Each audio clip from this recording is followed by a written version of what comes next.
بسم اللہ الرحمن الرحیم۔ السلام علیکم سامعین و قارئین اس لیے کہ آپ لوگ بھی تو میرے ساتھ مل کے پڑھتے ہیں۔ آئیے ہم سب جو مل کر کتاب پڑھ رہے ہیں ہم اچھی طرح سے اس کا نام جانتے ہیں۔ اس کا نام ہے امام علی علیہ السلام ولادت سے شہادت تک، اور جس کے مؤلف ہیں آیت اللہ سید محمد کاظم قزوینی، اور یہ ہے پارٹ 3۔ اس میں ہم پیج نمبر 31 سے ہی اپنی ریڈنگ کا آغاز کریں گے، جو ہم نے پچھلی آڈیو میں جہاں سے روکا تھا اسی سے آگے چلیں گے۔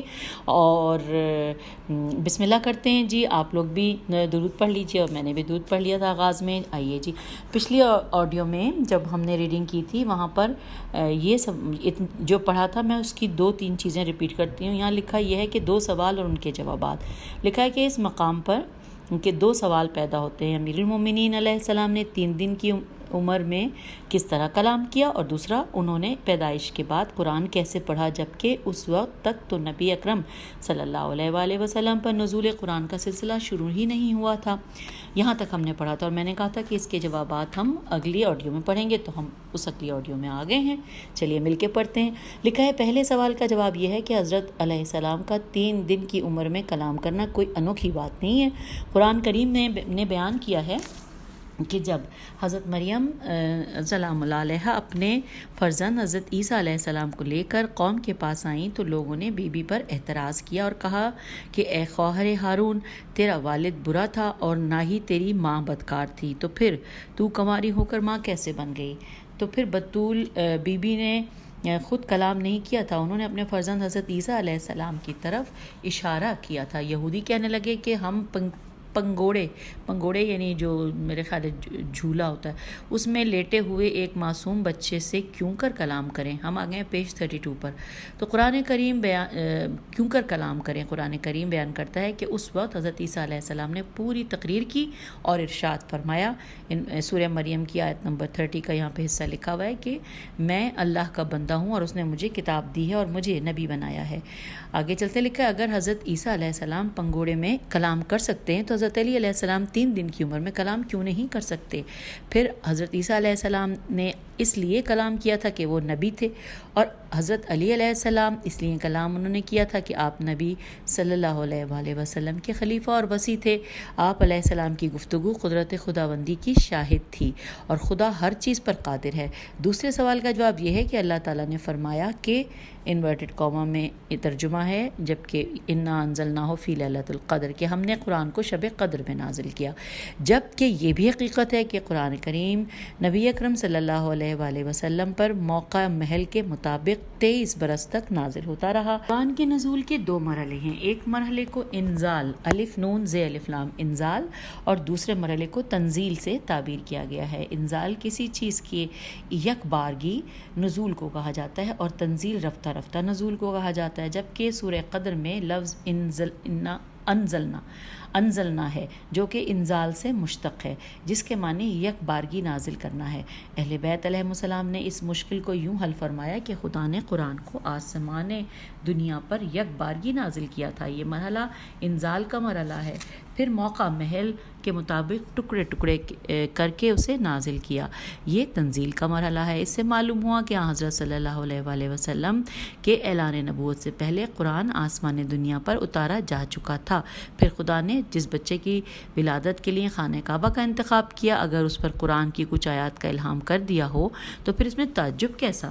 اچھا، اب اس حوالے سے ہمیں یہاں پہ حاشیے میں پڑھنا ہے، تو آئیے پڑھ لیتے ہیں۔ اس میں لکھا ہے کہ اس طرح کے اعتراض صرف اس لیے کیے جاتے ہیں چونکہ قرآن پڑھنے کی نسبت حضرت علی علیہ السلام کی طرف ہے، اس لیے لوگوں کو اس طرح سے اعتراض سجھائی دیتے ہیں۔ اس مسئلے کو ہم ایک اور طریقے سے حل کرنا چاہتے ہیں۔ تمام مسلمان یہ مانتے ہیں کہ اللہ نے نبی اکرم صلی اللہ علیہ وآلہ وسلم کو لا تعداد معجزات عطا کیے تھے۔ آپ صلی اللہ علیہ وآلہ وسلم کا ایک معجزہ یہ بھی تھا کہ آپ جب مقام اعجاز پر کنکروں اور سنگریزوں کو اپنے ہاتھ پر اٹھاتے تو وہ کلمہ پڑھنے لگ جاتے تھے، حالانکہ پتھر بے جان ہیں۔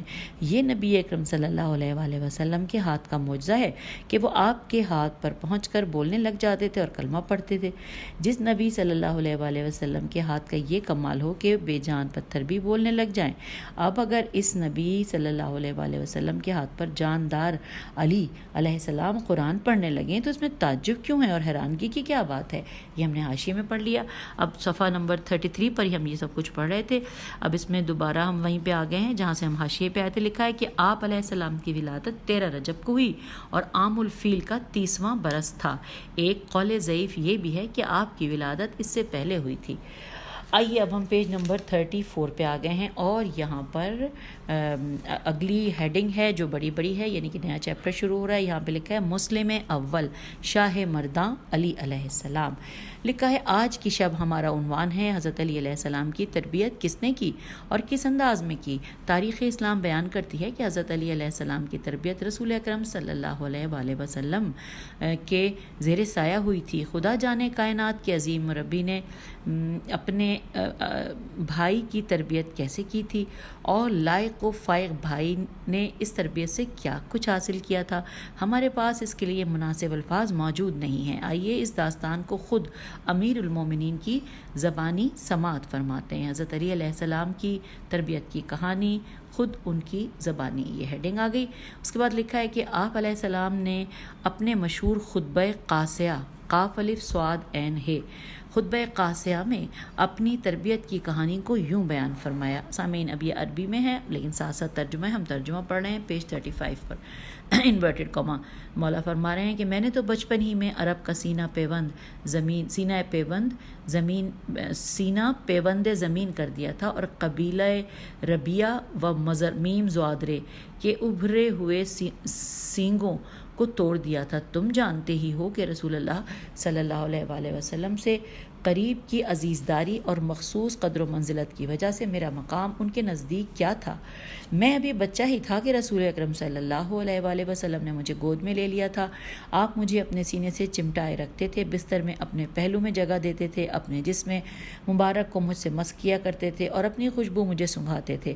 پہلے آپ صلی اللہ علیہ وآلہ وسلم کسی چیز کو چباتے پھر اس کے لقمے بنا کر میرے منہ میں دیتے تھے. انہوں نے نہ تو میری کسی بھی بات میں جھوٹ کا شائبہ پایا اور نہ ہی میرے کسی کام میں لغزش اور کمزوری دیکھی.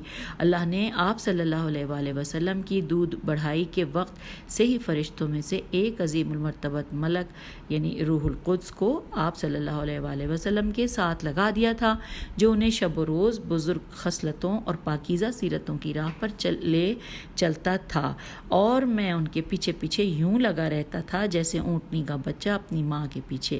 آپ ہر روز میرے لیے اخلاق حسنہ کے پرچم بلند کرتے تھے اور مجھے ان کی پیروی کا حکم دیتے تھے. آپ صلی اللہ علیہ وآلہ وسلم ہر سال کوہ ہرا میں کچھ عرصہ قیام فرماتے تھے, وہاں میرے علاوہ انہیں کوئی نہیں دیکھتا تھا. ہم پیج 36 پہ آگے لکھا ہے اس وقت رسول اللہ صلی اللہ علیہ وآلہ وسلم اور ام المومنین یعنی حضرت خدیجہ کے گھر کے علاوہ کسی گھر کی چار دیواری میں اسلام موجود نہ تھا. البتہ ان میں تیسرا تھا. میں وحی اور رسالت کا نور دیکھتا تھا اور نبوت کی خوشبو سونگھتا تھا. جب آپ پر پہل وحی نازل ہوئی تو میں نے شیطان کی ایک چیخ سنی. میں نے پوچھا یا رسول اللہ یہ چیخ کیسی ہے؟ آپ نے فرمایا یہ شیطان ہے جو اپنے پوجے جانے سے مایوس ہو چکا ہے. پھر لکھا ہے کہ اے علی جو میں سنتا ہوں تم بھی سنتے ہو, جو میں دیکھتا ہوں اسے تم بھی دیکھتے ہو. فرق اتنا ہے کہ تم نبی نہیں ہو بلکہ میرے وزیر اور جانشین ہو اور یقیناً تم بھلائی کی راہ پر ہو. اور یہ جو بات کہی گئی ہے یہ کتاب نہج البلاغہ کے خطبہ نمبر 190 کا حصہ ہے. پھر لکھا ہے آگے کہ علامہ ہلی نے اس خطبے کو کشف الیقین میں بھی نقل کیا ہے. رسول اکرم صلی اللہ علیہ وآلہ وسلم مادر امیر المومنین علیہ السلام سے فرماتے تھے کہ اس کا جھولا میرے بستر کے قریب رکھو. حضرت صلی اللہ علیہ وآلہ وسلم اپنے بھائی کی تربیت و کفالت کیا کرتے تھے. آپ صلی اللہ علیہ وآلہ وسلم بچپن میں ننھے بھائی کو خود نہلاتے تھے اور انہیں اپنے ہاتھ سے دودھ پلاتے تھے اور سونے کے وقت خود جھولا جھلاتے تھے اور انہیں لوریاں بھی سناتے تھے اور آپ انہیں اپنے سینے پر اٹھاتے تھے اور کہا کرتے تھے کہ انورٹڈ کاما یہ میرا بھائی میرا وارث ہے اور یہ میرا صفی ہے, یہ میرا سرمایہ ہے اور یہ میرے لیے حفاظتی چٹان ہے اور یہ میرا پشت پناہ ہے, میرا وصی ہے, میرا داماد ہے اور یہ میری وصیتوں کا امین ہے اور میرا جانشین ہے. Inverted comma close. حضرت صلی اللہ علیہ وآلہ وسلم اپنے چھوٹے بھائی کو ہمیشہ کندھوں پر اٹھائے رہتے تھے اور انہیں پہاڑوں کی گھاٹیوں اور مکے کی وادیوں کی سیر کراتے تھے. حوالہ ہے بہار جلد نمبر 9. اگلے پیراگراف میں لکھا ہے کہ ثعلبی سے ہے. ثعلبی نے اپنی تفسیر میں مجاہد سے یہ روایت نقل کی ہے کہ اللہ تعالیٰ نے حضرت علی علیہ السلام پر اپنا خصوصی کرم کیا تھا. حضرت علی علیہ السلام کا بچپنا تھا کہ مکے میں سخت قحط پڑ گیا، جبکہ حضرت ابو طالب علیہ السلام کثیر العیال تھے. ہم آگئے پیج 37 پہ. لکھا ہے اس وقت رسول خدا اور آپ علیہ السلام کے چچا عباس کے مالی حالات اچھے تھے. حضرت صلی اللہ علیہ وآلہ وسلم نے اپنے چچا عباس سے فرمایا کہ ابو طالب علیہ السلام کثیر العیال ہیں اور ہر طرف قحط کا دورہ ہے، آپ میرے ساتھ چلیں اور ان کا بوجھ ہلکا کریں. میں ان کے ایک بیٹے کو اپنی گود میں لے لوں گا اور ایک بیٹے کو آپ اپنی آغوش میں لے لیں.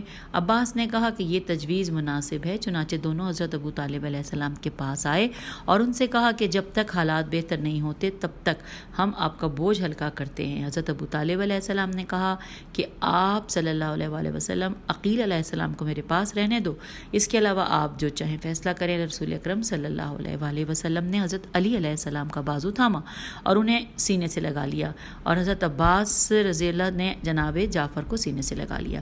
اس کے بعد حضرت علی علیہ السلام مسلسل رسول خدا صلی اللہ علیہ وآلہ وسلم کی تربیت میں رہے، یہاں تک کہ آپ کو خدا نے نبوت اور پر مبعوث فرمایا. حضرت علی علیہ السلام آپ صلی اللہ علیہ وآلہ وسلم کے پیروکار تھے. وہ فوراً آپ صلی اللہ علیہ وآلہ وسلم پر ایمان لائے اور آپ کی تصدیق کی. الغرض حضرت صلی اللہ علیہ وآلہ وسلم نے حضرت علی علیہ السلام کا انتخاب کیا اور ان کی خوب تربیت کی، اور حضرت علی علیہ السلام بھی آپ صلی اللہ علیہ وآلہ وسلم کے انتہائی فرما بردار تھے. ان کی پوری کوشش ہوتی تھی کہ رسول خدا کی رضا کو مد نظر رکھیں. آغاز وحی سے قبل حضرت صلی اللہ علیہ وآلہ وسلم کو آوازیں سنائی دیتی تھیں اور آپ کو خواب دکھائی دیتے تھے، تو آپ صلی اللہ علیہ وآلہ وسلم انہیں ام المومنین حضرت خدیجہ اور حضرت علی علیہ السلام کے سامنے پیش کرتے تھے. حضرت خدیجہ انہیں تسلیاں دیتی تھیں اور حضرت علی علیہ السلام آپ کو مبارک دیتے تھے اور کہتے تھے کہ ہمارے دادا عبد المطلب نے آپ صلی اللہ علیہ وآلہ وسلم کے متعلق جھوٹ نہیں کہا تھا، اور کاہنوں نے آپ کے متعلق جو کچھ بیان کیا تھا وہ بھی غلط نہیں ہے. الغرض وقت کی نبضیں دھڑکتی رہیں. ہم آ گئے پیج 38 پہ. وقت کی نبضیں دھڑکتی رہیں یہاں تک کہ وہ وقت بھی آ پہنچا کہ جب خدا نے حضرت صلی اللہ علیہ وآلہ وسلم کو تبلیغ رسالت کا حکم دے دیا. اس وقت عورتوں میں سے حضرت خدیجہ آپ صلی اللہ علیہ وآلہ وسلم پر سب سے پہلے ایمان لائیں اور مردوں میں حضرت علی علیہ السلام سب سے پہلے ایمان لائے. اس وقت آپ علیہ السلام کی عمر صرف 10 برس تھی. حضرت خدیجہ دیکھتی تھیں کہ ان کے شوہر نامدار حضرت علی علیہ السلام پر بے حد شفقت کرتے ہیں اور ہر طرح سے ان کا خیال رکھتے ہیں، تو حضرت خدیجہ بھی حضرت علی کو اپنی آنکھ کا تارا سمجھتی تھیں اور ہمیشہ حضرت علی علیہ السلام کو صاف ستھرے کپڑے پہناتی تھیں اور آپ کو نہلا دھلا کر آپ کے بال سنوارتی تھیں. الغرض حضرت خدیجہ نے آپ کو وہ پیار دیا جو کوئی ماں اپنے بیٹے کو دے سکتی ہے. اگلا پیراگراف ہے کہ علم نفسیات و تربیت کے ماہرین یہ فیصلہ کرتے ہیں کہ انسان کا کردار اور اس کے اخلاق کا دار و مدار اس کی بچپن کی تربیت پر ہوتا ہے. وہ اور ہر شخص کی زندگی اس کے تربیت کرنے والے کی عکاس ہوتی ہے، اور کسی بھی بچے کی تربیت کو دیکھ کر اس کے مستقبل کی پیشن گوئی کی جا سکتی ہے. جس بچے کو بچپن میں حقارت اور نفرت ملے تو وہ جب بڑا ہوگا تو وہ احساس کمتری میں مبتلا ہوگا. الغرض ہر انسان کی شخصیت کی بلندی اور پستی میں تربیت کا عمل دخل ہوتا ہے. اگر کسی بچے کی تربیت بہتر انداز سے کی جائے تو اس میں شرافت نفس، بلند ہمتی اور روحانی بلندی دکھائی دے گی. مناقب میں عربی رافع سے منقول ہے کہ نبی اکرم صلی اللہ علیہ وآلہ وسلم نے اپنے چچا حضرت ابو طالب علیہ السلام سے فرمایا تھا کہ میری خواہش ہے کہ آپ اپنا ایک فرزند میرے حوالے کریں جو میرے معاملات میں میرا ہاتھ بٹائے، میں آپ کا شکر گزار رہوں گا. حضرت ابو طالب علیہ السلام نے جواب دیا کہ آپ میرے جس بیٹے کو چاہیں اپنے پاس رکھ لیں.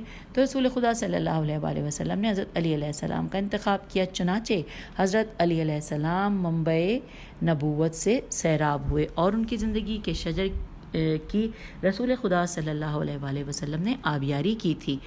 پیج 39. اور رسول اکرم نے آپ کی ایسی تربیت کی کہ آپ علیہ السلام تمام دنیا کی امامت و قیادت کے مستحق قرار پائے. حضرت علی علیہ السلام شجرہ نبوت کی شاخ برومند ثابت ہوئے. سوال یہ ہے کہ نبی اکرم صلی اللہ علیہ وآلہ وسلم نے حضرت علی علیہ السلام کا ہی انتخاب کیوں کیا تھا؟ اس کی دو ممکنہ وجوہات ہیں۔ پہلی، حضرت صلی اللہ علیہ وآلہ وسلم نے آپ علیہ السلام میں غیر معمولی فہم و ذکاوت کا مشاہدہ کیا، جبھی تو ان کا انتخاب کیا تھا۔ دوسری، یا پھر وحی الہی کے اشاروں کے تحت آپ صلی اللہ علیہ وآلہ وسلم نے حضرت علی علیہ السلام کا انتخاب کیا تھا۔ اگر اسے نبی اکرم صلی اللہ علیہ وآلہ وسلم کی فراست سے تعبیر کیا جائے تو آپ صلی اللہ علیہ وآلہ وسلم کی فراست کو غلط قرار نہیں دیا جا سکتا، اور آپ صلی اللہ علیہ وآلہ وسلم کے گمان کو ناکام نہیں کہا جا سکتا۔ اور اگر رسول خدا نے آپ کا انتخاب وحی الہی کے اشاروں پر کیا تھا تو پھر اس کی وجہ یہ تھی کہ خدا چاہتا تھا کہ جانشین پیغمبر صلی اللہ علیہ وآلہ وسلم کی تربیت پیغمبر خدا کے ہاتھوں کرائی جائے اور اسے رسول اکرم صلی اللہ علیہ وآلہ وسلم کی شخصیت کا عکس بنایا جائے، اور انہیں میدان مباہلہ میں نفس رسول کا لقب دیا جائے۔ یہ نفس رسول کا لفظ جو ہے یہ انورٹڈ کاما میں ہے۔ اگلے پیراگراف میں ہے کہ چنانچہ ایسے ہی عرفہ و اعلیٰ مقاصد کے لیے رسول خدا صلی اللہ علیہ وآلہ وسلم نے آپ علیہ السلام کی تربیت میں کوئی کسر نہیں چھوڑی تھی، اور آپ صلی اللہ علیہ وآلہ وسلم نے حضرت علی علیہ السلام کو اپنی شخصیت کا آئینہ دار بنانے میں بھی کوئی کمی نہیں کی تھی، اور آپ صلی اللہ علیہ وآلہ وسلم نے حضرت علی علیہ السلام کو فضائل و مکارم کے سانچے میں ڈھالا تھا۔ رسول خدا کی تربیت نے حضرت علی علیہ السلام کی ذات پر بہت بڑا اثر ڈالا تھا، اور آپ علیہ السلام میں وہ تمام صلاحیتیں اجاگر ہوئی تھیں جن سے کوئی بھی انسان انسانیت کی معراج حاصل کرتا ہے۔ اس عظیم تربیت کے نتیجے میں آپ علیہ السلام خدائی نعمات و الیات عین لام، یہ الف تھے اور لام پہ تشدید ہے، الیات کے مرکز قرار پائے تھے، اور آپ علیہ السلام ولایت، خلافت اور وصایت کے عظیم مناصب کے مستحق ٹھہرے تھے۔ خدا کی طرف سے آپ علیہ السلام کو عظمت عطا ہوئی، اور رسول خدا صلی اللہ علیہ وآلہ وسلم کی طرف سے وصایت و خلافت نصیب ہوئی۔ آپ علیہ السلام کی ذات جوان مردی اور کرم کا اعلیٰ ترین نمونہ ثابت ہوئی۔ آپ علیہ السلام کی شخصیت میں خود اعتمادی، احساس شخصیت اور عظمت نفس کوٹ کوٹ کے بھری ہوئی تھی۔ ہم آ گئے ہیں پیج نمبر 40 پہ۔ ہاں جی، ساتھ ساتھ لکھا ہے بھری ہوئی تھی، اور آپ بڑی سے بڑی ذمہ داری کا بوجھ اٹھا سکتے تھے اور اس کے لیے ہر طرح کی قربانی دینے پر تیار رہتے تھے، اور اس کا اظہار دعوت ذوالعشیرہ میں ہوا۔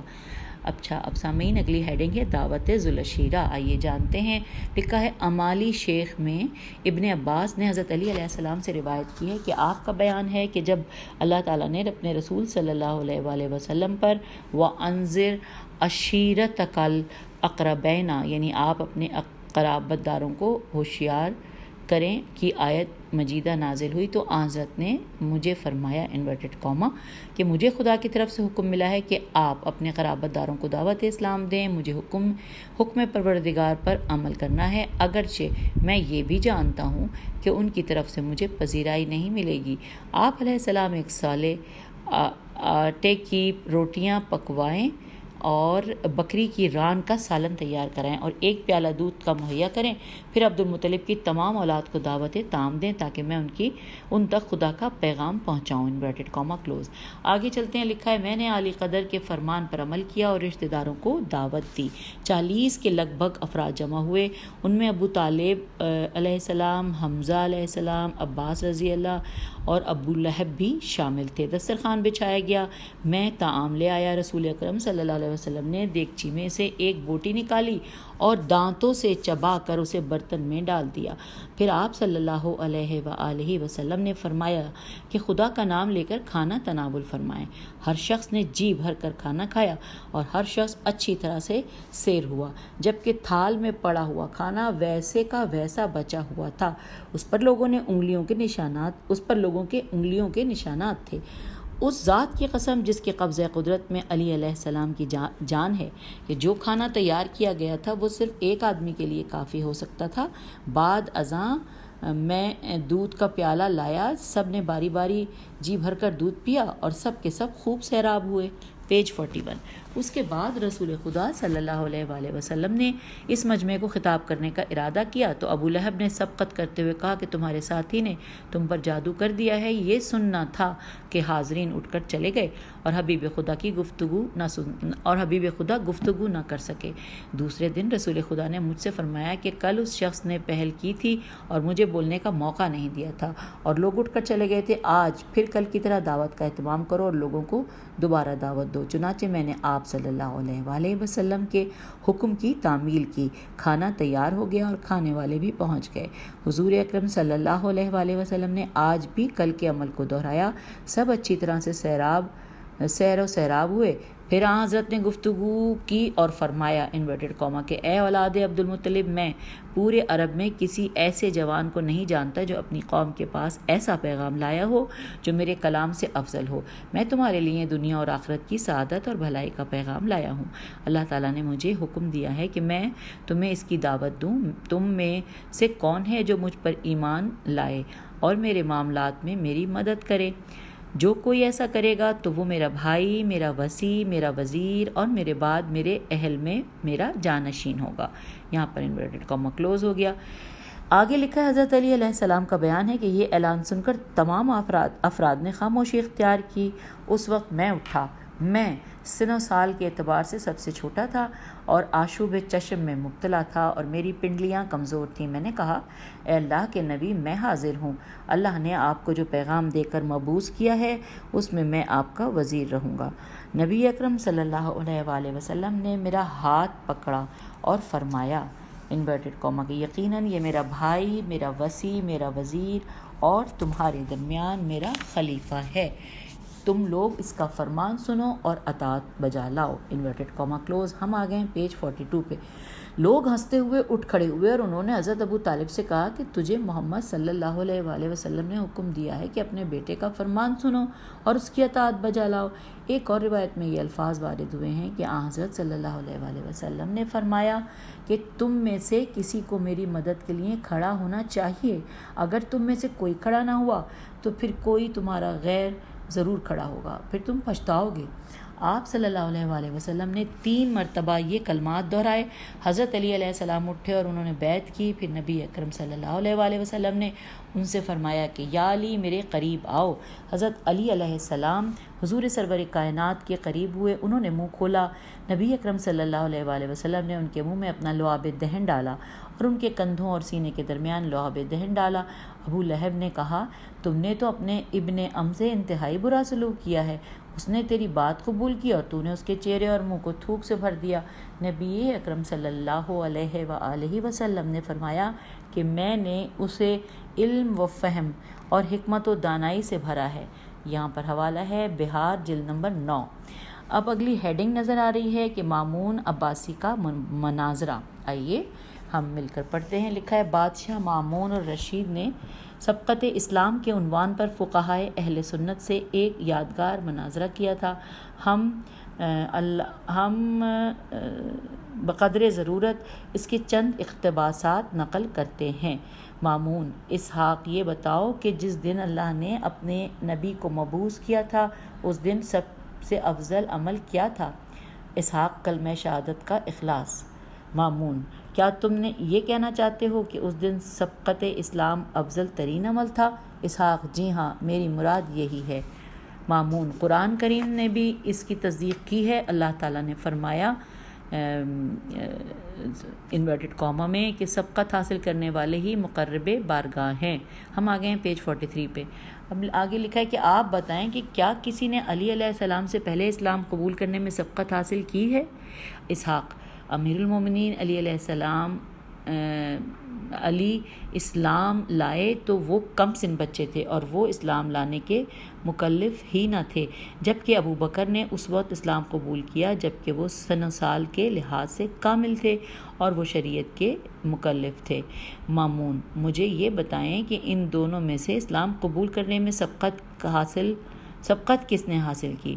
اس کے بعد میں نابالغ اور بالغ پر بحث کروں گا۔ تو اسحاق نے کہا حضرت علی علیہ السلام حضرت ابو بکر سے پہلے اسلام لائے۔ تو مامون نے کہا کہ علی علیہ السلام کی سبقت اسلامی تو مسلم ہو گئی۔ اب یہ بتاؤ کہ علی علیہ السلام نے جو اسلام قبول کیا تھا انہیں رسول اکرم صلی اللہ علیہ وآلہ وسلم نے اس کی دعوت دی تھی یا خدا کی طرف سے الہام پا کر انہوں نے ایسا کیا تھا؟ یہ سن کر اسحاق نے سر جھکا لیا۔ مامون نے کہا کہ اسحاق، الہام کا نہ کہنا، ورنہ علی علیہ السلام کو رسول خدا سے مقدم ماننا پڑے گا، کیونکہ رسول اکرم صلی اللہ علیہ وآلہ وسلم کو اسلام کی پہچان اس وقت ہوئی جب جبرائیل علیہ السلام آپ پر نازل ہوئے۔ اسحاق: جی ہاں، رسول اللہ صلی اللہ علیہ وآلہ وسلم نے انہیں دعوت دی تھی۔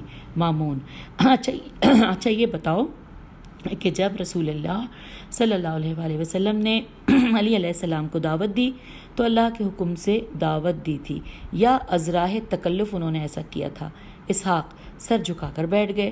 مامون: سیدھی سی بات ہے کہ تم یہ نہیں کہہ سکتے کہ رسول خدا نے انہیں ازراہ تکلف دعوت دی تھی، کیونکہ اللہ تعالیٰ نے اپنے رسول مقبول صلی اللہ علیہ وآلہ وسلم کی زبانی یہ الفاظ کہلائے، پیج 44، یہ الفاظ کہلائے، انورٹڈ کاما میں ترجمہ پڑھ رہی ہوں کہ میں تکلف کرنے والوں میں سے نہیں ہوں، انورٹڈ کاما کلوز۔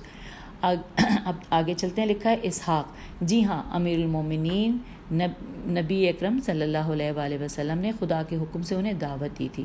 مامون: کیا خدا کو یہ بات زیب دیتی ہے کہ وہ اپنے نبی صلی اللہ علیہ وآلہ وسلم کو ایسے شخص کی دعوت کا حکم دیں کہ جس پر تکلیف شرعی عائد ہی نہ ہوتی ہو؟ اسحاق: خدا کی پناہ، ایسا نہیں ہو سکتا۔ اس طرح سے بادشاہ مامون الرشید نے سبقت اسلام پر دلائل قاہرہ دے کر فقہائے اہل سنت کو لاجواب کر دیا۔ آگے لکھا ہے، دعوت ذوالعشیرہ کے وقت حضرت علی علیہ السلام نے بلندیوں کی سمت میں بڑا قدم نہیں اٹھایا تھا۔ نبی اکرم صلی اللہ علیہ وآلہ وسلم نے انہیں اس وقت دعوت اسلام دی تھی جب خدا نے انہیں غار حرا میں مبعوث کیا تھا۔ یہ وہ موقع تھا کہ جب حضرت صلی اللہ علیہ وآلہ وسلم حرا سے رسالت کا بوجھ اٹھا کر اترے تھے، اور آپ صلی اللہ علیہ وآلہ وسلم نے جب اپنے گھر کا رخ کیا اور حضرت خدیجہ علیہ السلام نے دروازہ کھولا تو انہوں نے بے ساختہ کہا کہ یہ کیسا نور ہے؟ آپ صلی اللہ علیہ وآلہ وسلم نے فرمایا، یہ نبوت کا نور ہے۔ خدیجہ، گواہی دو کہ اللہ کے علاوہ کوئی معبود نہیں ہے اور میں اللہ کا رسول ہوں۔ حضرت خدیجہ نے گواہی دی۔ یہ بزم خواتین میں سے حضرت خدیجہ نے سب سے پہلے اسلام قبول کیا تھا۔ پھر آپ علیہ السلام نے علی علیہ السلام کو گواہی کے لیے طلب کیا تو انہوں نے فوراً یہ گواہی دی کہ مردوں میں سے حضرت علی علیہ السلام پہلے انسان ہیں جنہوں نے اسلام کی دعوت پر لبیک کہا۔ ویسے بھی علی علیہ السلام کے اسلام اور باقی لوگوں کے اسلام لانے میں بھی بڑا فرق ہے۔ باقی سب لوگ جنہوں نے نبی اکرم صلی اللہ علیہ وآلہ وسلم کے ہاتھ پر اسلام قبول کیا تھا اور اس سے قبل غیر موحد تھے، ان میں سے کوئی پہلے یہودی تھا تو کوئی نصرانی، کوئی مشرک تھا اور کوئی بت پرست۔ وہ لوگ پہلے کافر یا مشرک تھے، پھر مسلمان ہوئے، لیکن علی علیہ السلام اعلان نبوت سے قبل فطرت الہی پر قائم تھے۔ اور اب ہم آگے ہیں، پیج نمبر 45 پہ لکھا ہے، آپ علیہ السلام کے دامن پر شرک و کفر کا کوئی داغ نہیں تھا۔ آپ علیہ السلام پہلے بھی موحد تھے اور پھر بھی موحد ہی رہے۔ رسول اکرم صلی اللہ علیہ وآلہ وسلم نے آپ علیہ السلام کو جو علوم و معارف تعلیم کیے تھے اس سے آپ کے ایمان اور ایقان میں اضافہ ہوا تھا، یعنی زمین آمادہ تھی، تخم ریزی کی ضرورت تھی۔ جیسے ہی حضرت صلی اللہ علیہ وآلہ وسلم مبعوث ہوئے تو علی علیہ السلام نے بڑھ کر آپ کی تائید و تصدیق کی۔ سامعین، اب آگے ہیڈنگ ہے کہ حضرت علیہ السلام کی سبقت اسلامی کی کتب اہل سنت سے گواہی، یہ پوری ہیڈنگ تھی۔ ہم پڑھنے جا رہے ہیں، آگے لکھا ہے کہ آپ علیہ السلام کی سبقت اسلامی کا واقعہ اتنا مسلم ہے کہ علماء اہل سنت نے بھی اس کا اعتراف کیا ہے۔ اس موضوع کی مناسبت سے ہم چند اعترافات کو ذیل میں بیان کرتے ہیں۔ خطیب بغدادی نے اپنی تاریخ اور ابن ابی الحدید نے شرح نہج البلاغہ میں یہ الفاظ لکھے ہیں، حضرت رسول اکرم صلی اللہ علیہ وآلہ وسلم نے فرمایا، انورٹڈ کاما، تم میں سے حوض کوثر پر سب سے پہلے علی علیہ السلام وارد ہوں گے اور وہی اسلام میں تم میں سے اول ہیں، انورٹڈ کاما کلوز۔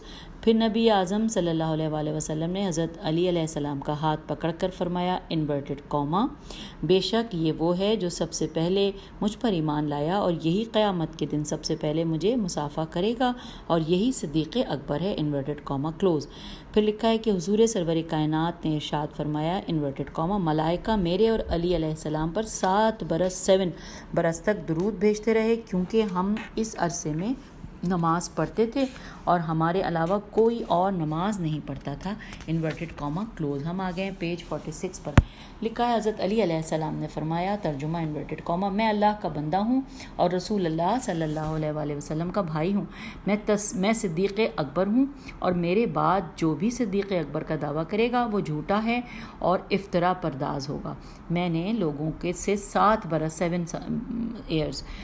برس پہلے رسول خدا صلی اللہ علیہ وآلہ وسلم کے ساتھ نماز پڑھی، اور میں حضرت صلی اللہ علیہ وآلہ وسلم کے ساتھ نماز پڑھنے والا پہلا شخص ہوں، انورٹڈ کوما کلوز۔ اور آپ علیہ السلام نے یہ بھی فرمایا انورٹڈ کوما کہ میں رسول خدا پر ایمان لانے والا پہلا شخص ہوں، انورٹڈ کوما کلوز۔ اور آپ نے فرمایا انورٹڈ کوما کہ میں لوگوں کے اسلام لانے سے 7 برس پہلے اسلام لایا تھا، انورٹڈ کوما کلوز۔